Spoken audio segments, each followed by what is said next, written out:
Welcome to Applevis. Hey everybody, it is Scott Davert back with an Applevis podcast. This podcast is on what's new for Braille users from iOS 11 onward.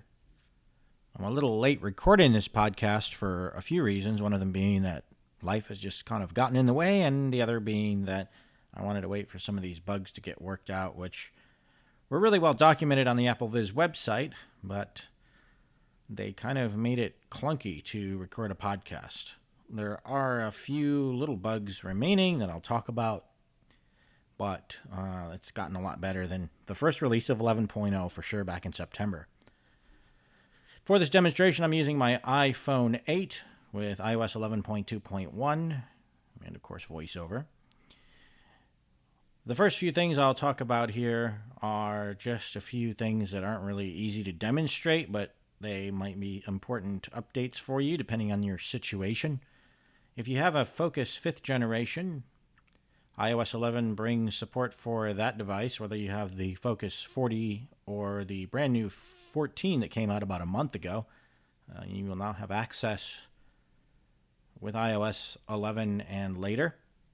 So for those of you who have those devices, you can be happy, and you probably already are happy, using your Focus display with your iOS device. Another minor but important update is the fact that emoticons are now accessible with Braille displays.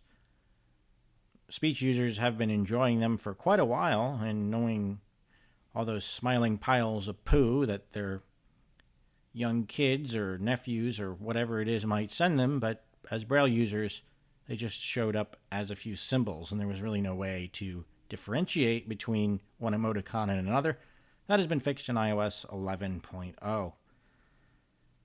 Now I'm going to go ahead and get into the demonstration part of this podcast.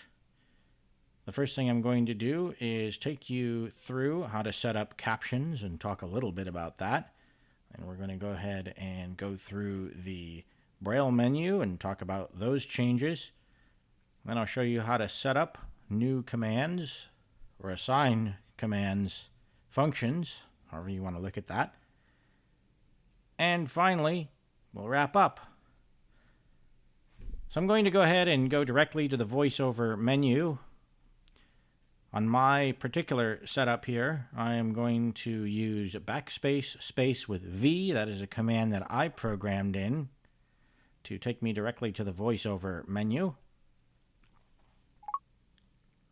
Settings, accessibility, back button.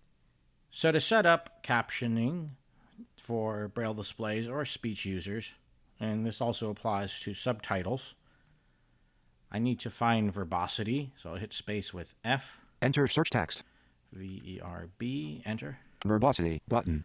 There we go. Verbosity, I went right to it. Sometimes that works and sometimes it doesn't. I'll go ahead and activate the verbosity settings. Selected, VoiceOver, back button. I'm not going to go through the rest of this menu because Thomas Domville already did a podcast on these things, and I also documented them in written format. But I am going to go ahead and show you how to set up the audio descriptions, as they call it. Determines how closed captions plus SDH are output during media playback. All right, I hit space with 456 to go to the last item. I'll hit space with .1 once. Media descriptions, Braille, button. Media descriptions, which aren't really the descriptive audio track that you might be thinking they are. They're actually the closed captioning, if available. This works with the movies on iTunes that have it, and it also works on Netflix. I don't think it works on YouTube, but that may have changed since I looked at it. Let's go ahead and go in here. Verbosity, back button. Media descriptions, heading. I'm just flicking right. Off. Speech. So you can have speech. So when the subtitles come up, if you have audio ducking on, it'll obviously drop down the level of what you're listening to or watching and do the speech output. Depending on how you have things configured, that may be the way you like it, or you might just like to have it set in the background. Selected, Braille. Braille is selected. Speech and Braille. But you can also augment that speech with Braille or vice versa. So let's talk a little bit about this for a second, because a lot of people have had the misunderstanding that this is going to be the perfect solution for deafblind people to watch TV. That's not really the case. If you do not have any residual hearing or vision, you still can't follow what's going on. First of all, because all you get is the actual dialogue, and sometimes depending on the video, it'll say loud noises in background or something like that, but that really doesn't tell you anything either. So you'll be getting the dialogue, sure, but you're not going to get any of the context to understand A, who's speaking, and B, what sort of things are going on screen. So for people like myself, for example, it really does help offset the challenge I have of being able to understand dialogue. But for another individual who doesn't have any hearing or vision, it's not really going to help them very much. You also need to really be a fast Braille reader, because the Braille display output zooms by as quickly as the speech in the caption video that you're watching. I'm going to get out of here with space and B. Media descriptions, Braille, button. I need to hit backspace with B again. Accessibility, back button. Now we're back into the main VoiceOver menu, and I will hit space with F and type in BRL for Braille. Enter search text. Braille, refresh Braille, 271788968. Button. And now we have reached the Braille menu. Selected. VoiceOver, back button. And let's have a look at what we have here. Braille, heading. Output, contracted, button. This hasn't changed. Input, contracted, button. Neither has that. Braille screen input, 6 dot, button. Almost entirely unchanged. Status cells, button. Let's have a look in here. Braille, back button. Status cells, heading. Status cells position, heading. Left. Right. Right. Now what you may be saying is, wait a minute, that's the end of the menu. Right now it is, because I don't have left or right selected, so the menu doesn't come up. But if we go back, and I'm going to put them on the left. Left. Selected, left. And now underneath right, that menu will magically appear. Right. Show general status, off. That has not changed. Show text status, off. Text status is brand new. I'll go ahead and turn that on. On. And now there is no formatting because I'm just in a menu. Show text status, on. And that is all we have.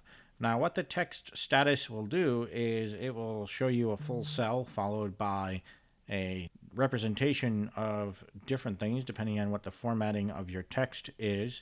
When you get into a note, for example, you can see what formatting is up, and if you're not really sure, and I'm not going to cover what dot means what, I will let you do that on your own.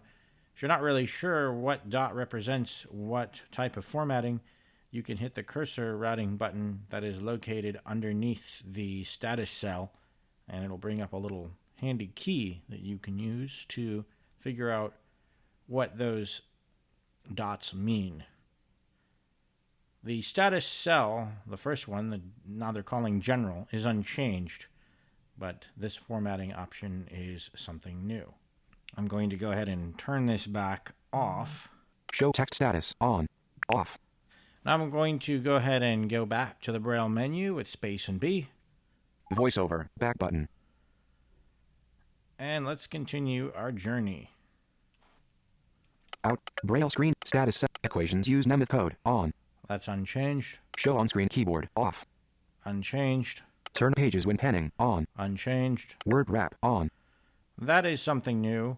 By default it's on, and the on setting is what you're going to be used to if you've been running iOS prior to 11. What word wrap is it will make it so that you're not going to have a part of a word on one line of Braille and then another part of a word on the next line of Braille. So let's say, for example, I'm reading along and I encounter the word choose. So if I have word wrap off, I might, for example, see CHOO, and then when I pan forward, I'll see the rest of the word with S and E. So if you're on a really small display and you like that kind of a function, now you have that ability. Braille code, English, unified, button. That's unchanged. Alert display duration, once, button. Also unchanged. Choose a Braille display. In progress. Selected, refresh Braille, 271788968. Connected, button. I'm going to go one option beyond this to the... More info, button, 1 of 1. Actions available. I'm going to activate that. Braille, back button. And let's see what we have here. Refresh Braille, 2 set Braille commands, button. Aha, Braille commands. This is where you go in to assign different functions, either new commands, if they don't have one already associated with them, but you can also override the different commands to make your own set if you'd like. Let's go ahead and check this out. Refresh Braille, 271788968. Back button. Braille commands, heading. Braille, button. We have here a bunch of categories. Device, button. Interaction, button. Keyboard, button. Navigation, button. Rotor, button. VoiceOver, button. Reset all Braille keys assignments, button. And the wonderful Reset All Braille Keyboard Assignments button. So if you really mess stuff up, you should still be able to come in here and change it. If you do have more than one Braille display, it's important to note that when you assign a command, it's only going to apply to that specific Braille display. Each time you connect a Braille display, you will have to do these things over again. I think the reason Apple did this was because each Braille display has a lot of different keys, whether it be lack of them or more of them. For example, the Braille Edge has 8 function keys, which are all usable on iOS, and you can program all of those function keys to do something different. Obviously, if you're on a Focus, you also have a lot of different controls at your disposal, rocker switches and all these things, and those are unique to the Focus. So Apple has given you a way to assign each display its own unique set of keyboard commands. The advantage there is, of course, that you have a lot more options and a lot more possibilities of things that you may want to do. The drawback, of course, is that you'll have to remember what you did on which display. So if you're going to do this, it's probably a good idea to do it slowly and to try to make the commands as simple as possible. What I have done is I have assigned them actual Braille keyboard equivalents. So instead of, say, F5 on a Braille Edge, or the rocker button up on the Focus, or D6 on the Vario Ultra, I just use the same command set for each display, like I did earlier with backspace, space, and S for Siri, backspace, space with V for VoiceOver, and so on and so forth. I'm going to combine this section with the Type to Siri section of this demonstration. To set up Type to Siri on your Braille display, you would be able to do Type to Siri by pressing and holding the home button, or we can come in here and assign a Braille keyboard command. I happen to know that the command that we're looking for is under Device, so I'm going to go ahead and go to that category. Rotor, navigation, keyboard, interaction, device, button. Braille commands, back button. Device, heading, control center, button. Home, button. Notifications, button. Like I said, all these functions have Braille display keyboard commands already. You can come in here and reassign them if you'd like. Rotate device left, button. Rotate device right, button. Show/hide keyboard, button. Siri, button. Here we have Siri. I'll go ahead and select that. Device, back button. Siri, heading. Braille keys, heading. No assigned Braille keys, dimmed. And if there is one, it will tell you what that key is. I'm going to assign a new command to this function. Assign new Braille keys, button. There we go. Alert, press Braille keys. I'm going to choose backspace space with the letter S for Siri. Assign new Braille keys, button. And there it goes. What I have found is if you don't do it right away, sometimes you may have to go out and come back in to make it happen, because it only waits for a certain amount of time before it no longer accepts input. So if you have that problem, just go out of the settings screen to the home screen and then come back in and it should work fine. Now if I press backspace space with S, what's the temperature outside? Brr. It's 26 degrees outside. I guess it must be winter. Now we can also set up type to Siri. I'm going to go back here a few menu levels to do that. Braille commands, back button. Refresh Braille, 2717, Braille, back button. VoiceOver, back button. Accessibility, back button. General, back button. Now we're at the accessibility main screen. I'll do space with F. Enter search text. Siri. Siri, button. Selected, accessibility, back button. Siri, head, type to Siri, off. Turn that on. On. And we're ready to go. Now I can go ahead and type something in, and it should work. Now, the thing to keep in mind is that sometimes it will not land you in the text field, unfortunately, and so you will have to scroll around a little bit to make that happen. I'm going to hit space, backspace, and S now. It came up. Braille said type to Siri. I'm just going to type hello, space with enter. And it doesn't work because I'm not actually in the text field. Text field is editing. Type to Siri. Insertion point at start. There it is, and I can verify it because the cursor is blinking. Now I'll type hello. Hello. Hi, Scott. If I want to have a look at that on the Braille display. Text field is editing. Help button. Listen button. Help button. Hi, Scott. I have to do a little scrolling backwards. I hit space with dot 1 4 times. So unfortunately, I do have to do a little scrolling around and it's a little clunky, but the main point for me at least is that it is still there and I'm able to type to it if I don't really want to, and you can also have Siri respect whether your mute switch is on or off. So if you would like to use it without any speech at all, you do have that as a possible option. There are several new iOS 11 commands for Braille displays that come by default, and the ones that I find I use most often relate to the Bluetooth keyboard. So if I press space with dots 1 7, Command. space with dots 2 7, Option. space with 3 7, Control. space with 4 7, Shift. space with 5 7, FN. space with 7 and 6 does nothing. So if you wanted to assign a new command to that function, you could. We're not done though. Space with dots 1 8 will toggle the command key.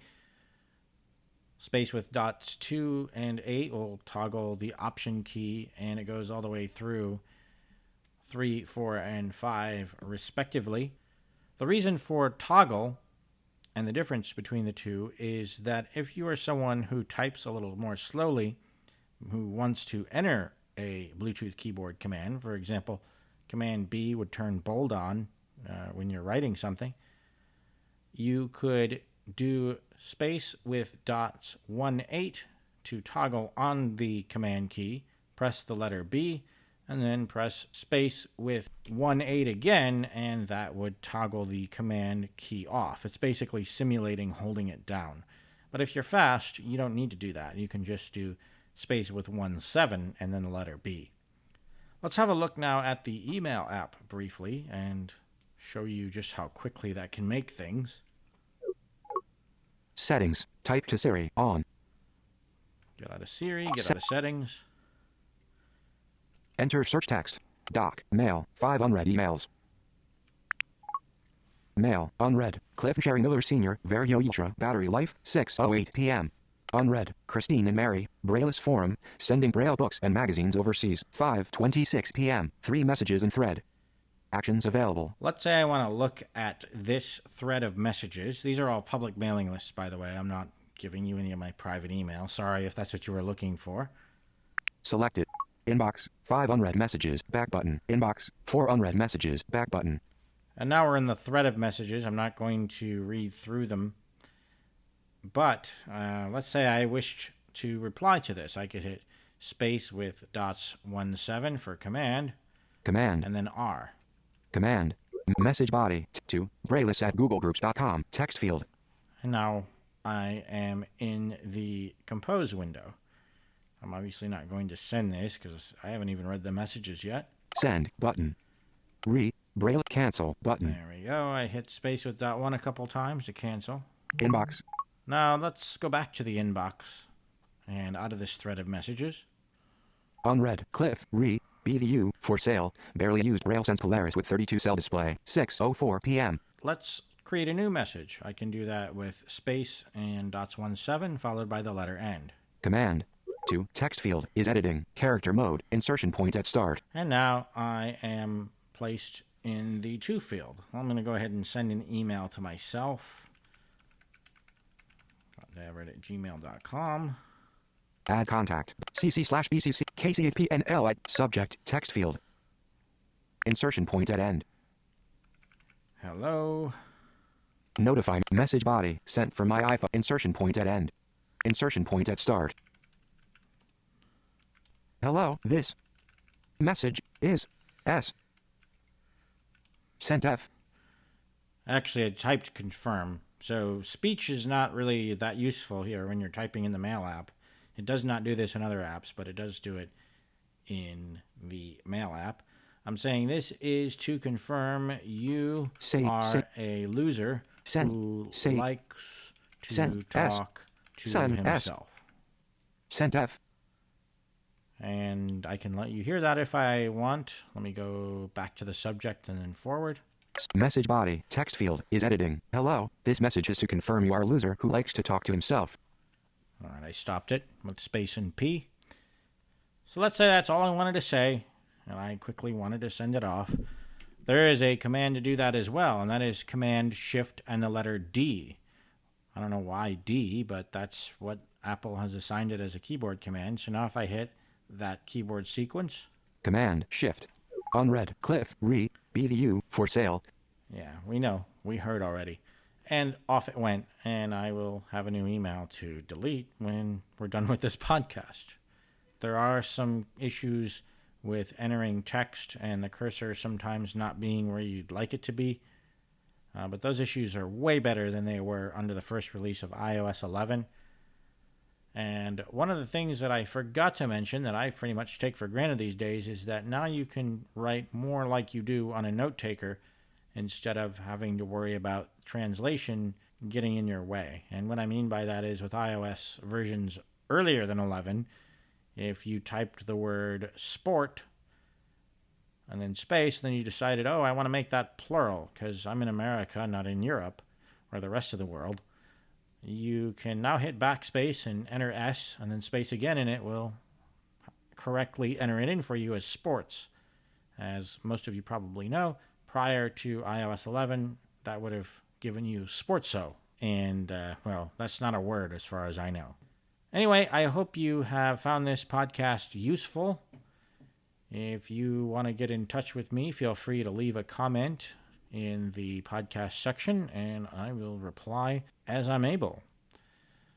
For Applevis.com, I'm Scott Davert. Have a great day, and thanks for listening. This podcast has been brought to you by the community of Applevis. For the latest in resources and tips and tricks to help you get the best experience from your Apple device, visit us online at www.applevis.com.